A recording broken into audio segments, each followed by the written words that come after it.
Hello, and welcome to Mental Health Matters Podcast. I'm your host, Liz Lang, and I'm here with Dr. Mark Burton. In this podcast, we will talk about all things mental health. Thank you so much for joining us.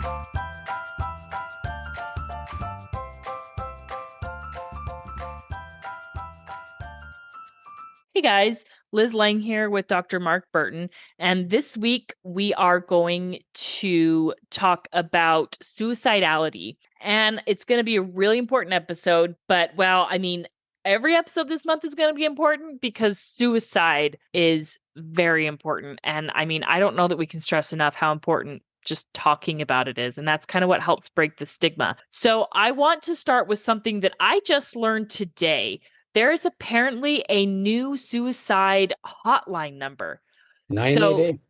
Yes, 988. It used to be, it was like 1-800, three numbers, and then the word talk, right? Which was easy for people to remember. But now if you just dial 988, you will automatically be connected to a suicide hotline. So I thought that I think that other number is still active.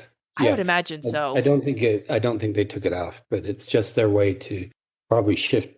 Well, it makes it more apparent who you're calling, what you're calling about. Yeah. And it shifts calls away from 911. So it's a good thing. It just started in July. I think. I'm pretty sure it's fairly okay. Yeah, fairly recent. But again, I think it's really a great thing because oftentimes you call 911 and, but when it comes to suicide or even threats of suicide, the police are likely going to be involved. And Mark, you and I both have a lot of respect for police officers, right? And we're getting better at training police officers to deal with mental illness and suicide. But I think that a method that sometimes people will use is suicide by cop. And I think that's a little bit different thing because I think generally if someone's threatening suicide, they're pretty good.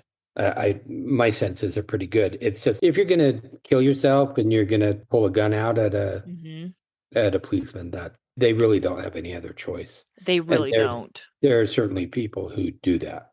Yeah. And obviously, if you call 911 for suicide, they are going to help you and they're going to do their best. But 911 operators are trained for everything, whereas the suicide prevention hotline, it's just they're trained differently. And so, I like this idea that we are trying better as a country to deal with mental health because it is a serious crisis. And we're getting better, but there's still more work to do. Yes. Okay, so let's talk about why people become suicidal. And in a nutshell, or if you could sum it up in one word, it's hopelessness. Yeah, that's what I would say. And I think there's certainly a lot of people who try and figure out what are the common things. I think depression so if you look at women and the suicide rates, women actually attempt suicide 2 to 3 times more than men, but men tend to complete suicide more often than women. And we'll talk a little bit about that. But so for women, it's more about depression. But I think it's really hard to separate depression and hopelessness because I think they go together. But I think ultimately it's when someone feels like they don't have any other options. Yeah. No matter what it is. And so one of the other differences between men and women is men tend to be more impulsive. And, I think for women, it's probably more longer term depression. Whereas for men, I think the possibility exists that it could be some event that happens, right? So more impulsive. Oh, this thing is going to happen. I have no way out of this. I can't solve this. And so I'll solve it by killing myself. So I think the motivation might be slightly different, but it's hopelessness that their life is not going to change or be any different. Yeah. And it's so hard to imagine what that can feel like unless you're actually in it. Yeah. Right. And so, we try really hard to be sympathetic and to be empathetic with people. But unless you're in that situation, you can't really fully comprehend what that person's going through, which is why suicide and, talk of killing yourself, it needs to be met with compassion and empathy and validation.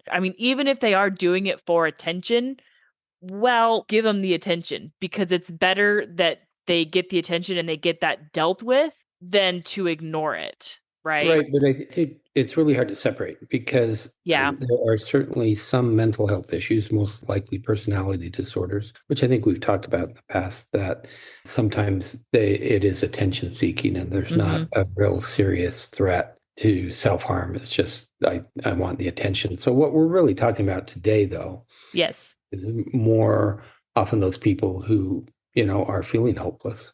Mhm. Right. And so let's talk about what I think is an important difference. And not that one is more severe than the other. So people who are feeling suicidal and people who are just starting to think about suicide, or maybe that into that realm of compulsive thoughts, like people who can't stop thinking about suicide. And so that's, I know one is more of a like a compulsive behavior, and that's kind of a different realm, but I feel like it can lead very easily lead into suicide, because if you keep thinking about it all the time, you can't stop. You can get into that hopelessness. But I feel like, I guess, maybe differentiate the differing levels. So where you're thinking about suicide and you're wondering, what if it would be better if I just ended my life, if I just killed myself to end it all? And then someone who's actually in that thought of, I don't have any other option. I want to kill myself. Well, as far as the labels, I think that I often hear in my office, well, in fact, in my assessment. So I send out an assessment to any new Mhm. people, and there is a place on there where it talks about suicide, like, have you thought of suicide before? And so when they answer yes, and often people answer yes, that is not an indication Yes. that they're going to commit suicide. For me, I don't even put that in the category of suicidal ideation, Okay. which I think is more what you're talking about. Because I Yeah. think sometimes, we have these thoughts, and sometimes they're fleeting, and sometimes we think about them more than just fleeting, but we focus on them. It's like, I wonder what it would be like. Should I, should I just end it? And so it's more this thought process. And so the reason I put that on the assessment is then I certainly follow up Right. and you ask, questions that go a little bit deeper so that you can see where are the people. And so I don't deal with that type of population where there is a real threat of suicide.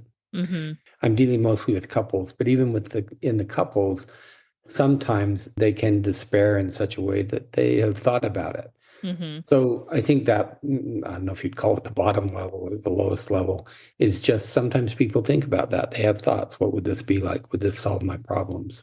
Mhm. Then I think the next level is what we call suicidal ideation, which is where you want to really be careful and follow up on it more than just, asking have you thought about it? But when for instance, if you start looking up ways to kill yourself online, then that's Mhm. you going deeper. If you actually, one of the things that we look at is, do you have a plan? And Mhm. so you want to assess how far have they gone down that road of thinking about ways in which to kill themselves. And so I certainly have had clients who have had a plan. And Mhm. so we talk about it. And this particular person had a very specific plan and actually had saved up money so that she could complete this plan. But what was important for her, see, it's important to talk about it because what it gave her power. Mm. And she never attempted it. She's never attempted self-harm. But the idea that she had a way out Okay. somehow was really important to her. Okay. But we didn't get to it. And, so we talked about it often. Not Mhm. often, but I saw her for many years and she's doing really well now. But the idea of it gave her some sort of control. I mean, if you think about it, it's the ultimate control, Right. right? Mhm. And for some people, they just need to know that they have that. But I think assessment with a good mental health practitioner is really important. And so, if you have someone who is gone deeper, gone more, I guess you'd say more deeper. Yeah, deeper is probably the best word into ways to kill them or what would it be like, then you really need to pay attention to that. Yes, absolutely. And so next week we're going to get into preventing suicide. And so, we'll go more in depth then in talking about, I guess, kind of what to do if someone is showing signs of Yeah, and we'll suicide. talk more in depth. I think we should talk more in depth next week about what are the warning signs of Yeah. suicide. So. Yes. All right. So let's focus now on what drives men versus women? What's different about it? And I guess kind of, what are women's vulnerability to suicide, if they even have one, or if something makes them more vulnerable than men? I mean, because, our brains think, and a lot of it is cultural, but our brains still think differently, Mhm. right? Yeah. And so the statistics are kind of interesting. These are from 2020, which I think is interesting too, because it was the start of the pandemic. Mm-hmm. And I Okay. don't know what if that had any effect on this or not. We wouldn't know until we get the statistics from 2020. Well, 2021, we were still in the throes of the pandemic. Anyway, Mm-hmm. so the rate in the United States is about 13.5 people per 100,000 individuals commit suicide. So the rate is highest among white middle-aged men, Okay. which Yeah. we'll talk a little bit more about that. Men died by suicide almost 4 times more often than women. Mm-hmm. And the reason for that is men tend to use more lethal means, Mm-hmm. most often a firearm. And so, let's see, in 2020, firearms accounted for more than half Oh, of wow. suicide deaths. White males accounted for almost 70% of Wow. suicide deaths in 2020.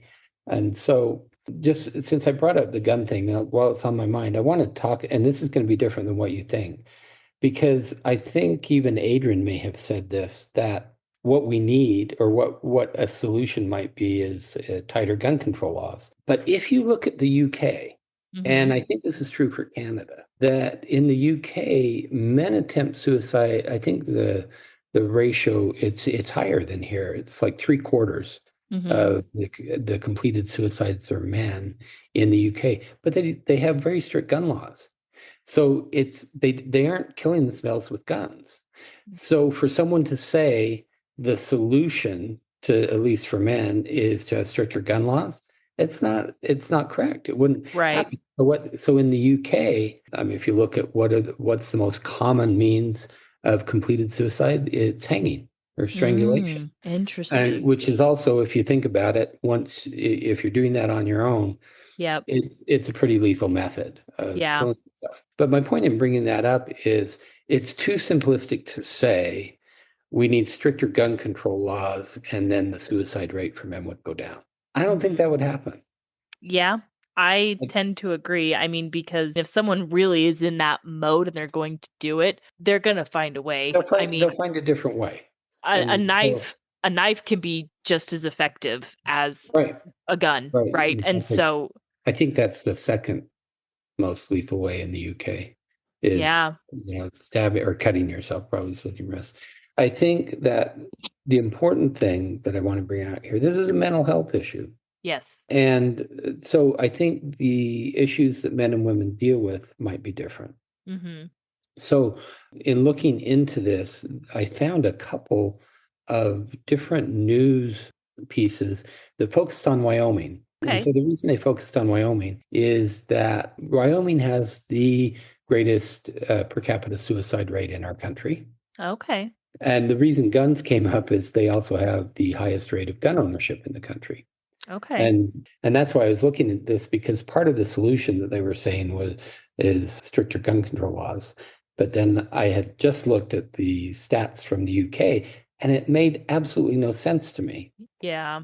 But again, before I lose my thought, I think if you are with someone who you are afraid is going to harm themselves, you take the guns and you lock them up so that Yes. you only have the access. So what you do is you remove that lethal method of Mhm. killing themselves that men are more likely to Yeah. do. So it's not about changing the gun control laws. It's about being aware of what's going on with the people you live with and then doing Mhm. something about it. Even if it means, giving your guns to someone you trust temporarily. Get them out of the house. Yeah. Yeah. Get them out of the house. It doesn't mean that you won't get them back. It's just Mhm. because men tend to be more impulsive than women. Women tend Mhm. to use pills as their Okay. preferred method. And so I think often, depending on the pill, they don't complete the suicide because it's inaccurate, and it may make you very, very sick. And Mhm. I think that if you ingest pills, then the time in which you die is a lot longer. Yeah. And Mhm. so there's more opportunity for someone to find you and get help. Whereas if you're using a gun, which is men's preferred method, then it's pretty quick and it's most often lethal. Yeah. The other interesting fact that I want to bring out is that so a lot of people don't complete the suicide. 9 out of 10 people who are in that category, so Mhm. they are still living, they don't try suicide again. Interesting. Okay. Yeah, which I thought was pretty interesting about this. Anyway, let's go back to Wyoming. So Mhm. why? Because we're talking about men. And what came up in both of these news reports is they called it the cowboy way, which I Okay. guess is the ultimate idea of what it means to be male, is I can handle anything. And so it is certainly true. Men do not seek mental health treatment nearly to the rate that women do. Women are Yes. much more open about getting help and talking to someone, say, about their depression. And men, in fact, the term they used in these news reports, people in Wyoming call it cowboy up. It's Okay. almost like a variation of manhunt, Mhm. Yep. Yep. cowboy. Anyway, here, this is a story that I just want to read this because I think it's important. This is a guy named Josh. So 5 years ago, Josh was standing on a bridge texting his brother a goodbye message. He'd been severely depressed for months, and the counseling that he was receiving and medication he was on wasn't helping much. This is his quote: I had lost all sight of ever getting better and of anything enjoyable I'd ever done. So it's that loss of enjoyment. Mhm. Yep. He jumped, but he didn't die. So he broke 6 ribs, punctured a lung, but he woke up in the water. The adrenaline and that instinct to live, which kicks in for everybody, led him to Mhm. swim to a nearby platform. He was soon picked up, and his brother had called 911. Today, Josh is doing much better, but he wonders what would have happened if he'd reached out for help earlier, Okay. before his depression had worsened. I basically never talked about my emotions with anybody. I felt like I wanted to figure things out on my own, he says. It was only when I was obviously really sick and ill that I reached out because I couldn't pretend anymore. And often by that time, men have gone very deep into the depression. And so I think a lot of it is how do we get men Mhm. to go in to see someone and talk about it? What's the big holdup there? And I think it's a cultural thing I agree. That's what I was more than thinking too. anything. And so I deal with couples, and often Mhm. it's the male in the partner who doesn't want to come in, Yep. and they're pretty open about it. So here's what I say to women. And so if you have a partner who's a man who is struggling, you can say to them, I would like you to just try talking to this person 3 times. Okay. So you put a boundary around it for them Yes. because most often I think they're afraid. And so it's the fear that keeps them from going in. And part of it is they don't know what the process is like. They're afraid that if they go in, they're going to start crying. I've heard that. Mhm. They're afraid of their emotions. And what happens is if you say, just try it 3 times, most men are able to do that. Okay. They say, Yeah. okay, yeah, I can do that 3 times Yeah. because there's an out for them. Mhm. You see, I think a lot of them think if I go in, there's never going to be an out. Yeah, which So, I can understand, and I'm thinking about a guy I knew who went to a group therapy session, and he tried it one time, and it wasn't for him, and he never came back. And you know what? That's okay. Like, it's right, fine. The point is that he tried it. I like the idea of setting that boundary or giving them a time frame. I think if you can go to your husband and say, "This is really important to me. Will you please do this with me? Just try it. If you don't like it, you can back out and I won't be on you again about it." right. But I think it's important more than one time. Yes. And the reason for that is because, they may not trust that experience at first. And really, the first time in a session is more about assessment. And it's hard to really get a sense of is there going to be a connection Mhm. between therapist and client. But by the second or third session, that's pretty easily seen. I think what I found is a lot of men who are reluctant can see after the experience of 3 times, they can see this is not a big deal. This is not Mhm. they can come in and talk about things and get help. And it doesn't mean that their emotions go all over the place and they lose control. I think men really value that idea of being emotionally in control. And I think the fear is that somehow the therapist has this magic thing that makes them suddenly Mhm. emotionally out of control. And that's just Yeah. not the case. Yeah. Uh, Not the case at all. So that's my suggestion. The stats on this are interesting. It shows that for people a year before completed suicides, only 35% of men saw a Mm. mental health practitioner, when almost 60% of women did. Okay. So it's clear that one of the differences is that women are seeking help. Mhm. Now, the thing that I was curious about though, because there's this contradiction. Women are seeking mental health more often, Mhm.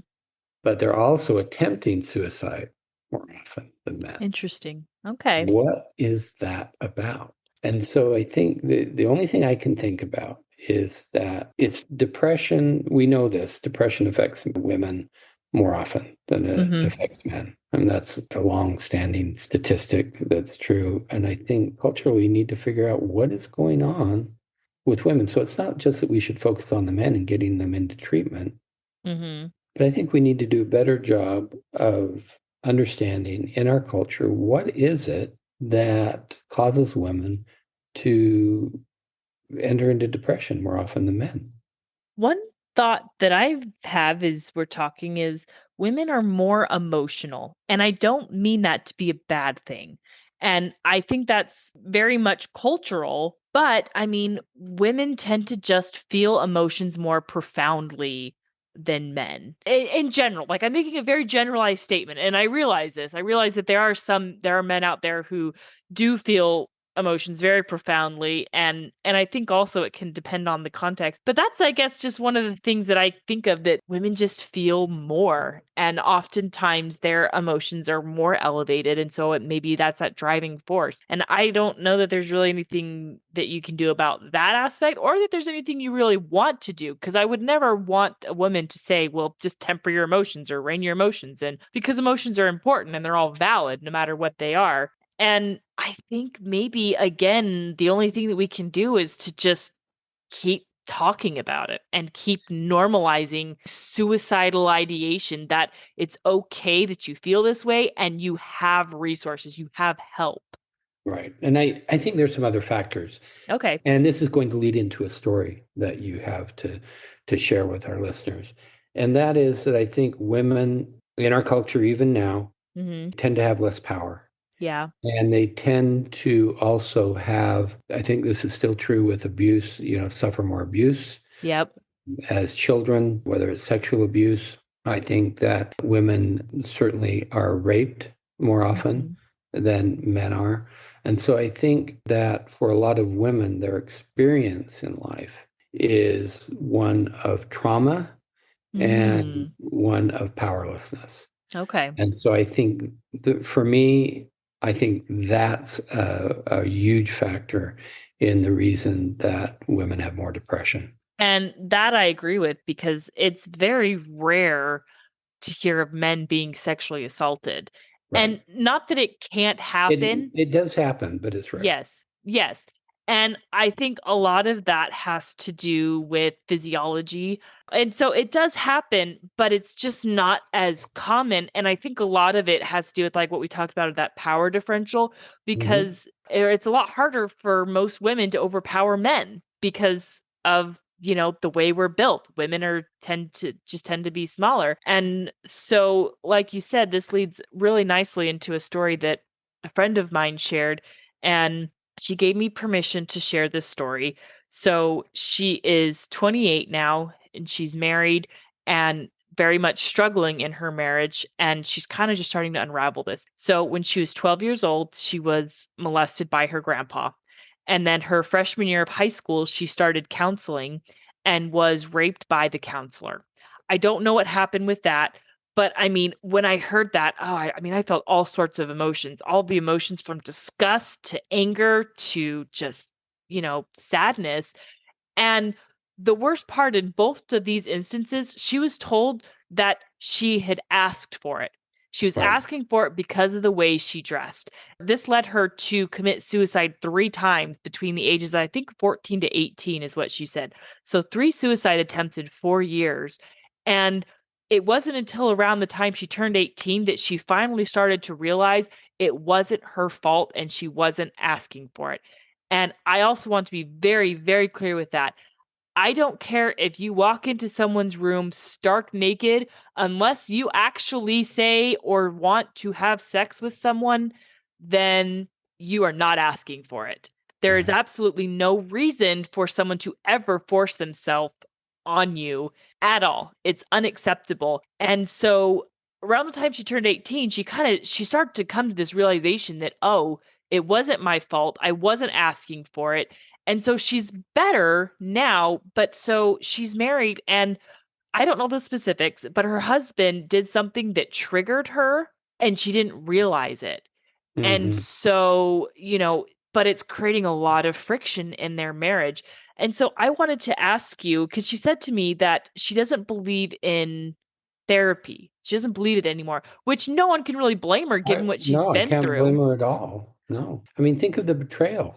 Yeah. The betrayal, I think you said when we were talking before we started that she notified a school counselor Yeah. And the school and counselor, said the same thing. yeah, I that mean, she was asking for it. right. And so the betrayal of being treated that way and being sexually abused and being raped, Mhm. that's betrayal. Oh, the betrayal on the level of the therapist, it's hard for me to even fathom that. I But, know. and so I think you said it went to trial, and is that right? And it was determined that, I don't know. I don't know any of the okay, specifics on that. I would hope that it would.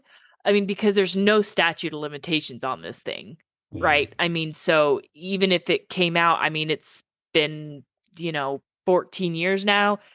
Even if it came out now, it could still go to trial and someone could be convicted. And I want people to understand that and to know that there's no statute of limitations. So if you are a victim and you're just now coming forward, or you're just now thinking about coming forward, do it, yeah, because it's a good way to help to reach closure. And closure is important in instances like this. right. And so, the betrayal of being treated that way, and then on multiple occasions by multiple people saying this is your fault, Yeah. that is terrible. And so if you think about the hopelessness, Yeah. right? And so the fact that she attempted suicide is, I mean, it's so sad, but in a lot of ways, it's not surprising. And so Mhm. that just speaks to what I was saying before about the powerlessness of Yeah. women. Mhm. And that's something culturally we need to change. So, how do you get back into it? I mean, how do you go forward? And I'm sure as a therapist, I mean, it has to make you furious that someone would betray a client that way. Right. And so, I mean, I have an idea. We have no idea the context of her life and how Right. she ended up with a male therapist. Okay. But I won't see adolescent females at all. I Okay. just won't do Okay. it because I think they do better with a female. Yeah. And I also, if I know that there is a history of sexual trauma, Mhm. I will always refer to a female therapist. And Okay. so, because the perpetrator is most often going to be a male. Right. And so some people would say, yeah, I can offer a reparative experience, by being a nice and decent male in her life, but it's too raw. And so Yes. I would always suggest that a female who's experienced that only have a female counselor. And I think that you could build up to it, build up to having, I think that's a great idea for like a stepping stone Mm. of, let's build up to you having this individual session with a male counselor. But I think you're right that initially when they're first going through it, because we talked about this a couple of months ago about the amygdala and Yeah. how your amygdala can be triggered without you really necessarily giving it permission. Hmm. And I mean, he could be the nicest guy in the world, but if you're Right. sitting alone in a room with a male and it's a counseling session, your amygdala can be triggered. And it has nothing to do with this therapist. So I have a beard, and I've had a beard, I don't know, 30 years or more. Mhm. And I had a woman come in, and I triggered her just because of my beard. Yeah. Yeah. And so it can be just the way they look. Mhm. So again, for those listeners, say who have adolescent females who they're wanting treatment, I feel really strongly about this. I don't think it should be a male therapist. I think that's fair. And it's not sexist. It's just reality. Yeah, I just think it's more effective to bond with another female Yeah. to really feel like they get it. And so, So I've been open. I'm very open about this, that I was sexually molested as a young child. I was about 8 years old. And to this day, I am still triggered by people who have a certain look. mhm. Certain people to this day still trigger me. And I work very hard to not outwardly show that. I mean, because it's not fair, but I can't help it. No, Right? it's I your mean, amygdala. You're absolutely right that yeah. it's your amygdala that's being triggered, and you can't change that. No, I can't. And I work very hard to, not treat these people who trigger me any differently. Like, I work hard, but it's a process and I had to come to that process. And so we've talked about before, this idea of giving people grace, and not judging. And I think that's very important. So I think as we look at what can we do differently, we've separated, we talked about men separately and women separately because I Hmm. think there are some differences. But I think for men, it's that support network.